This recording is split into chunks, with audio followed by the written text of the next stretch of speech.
we see that for the innovators, small, medium cap or large pharma, time to market is essential.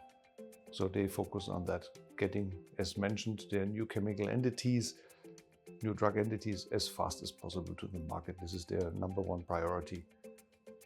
For the generics, so it's operational excellence and how to get manufacturing costs lowered or under control, however, what is their current pain point.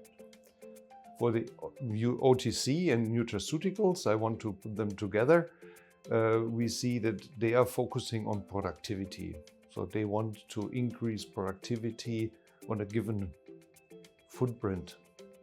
And as continuous manufacturing is all about process intensification, that's the way to deal. So there are 3 major needs. They can vary from company to company and case to case, but I think it's pretty much the 3 elements I've mentioned.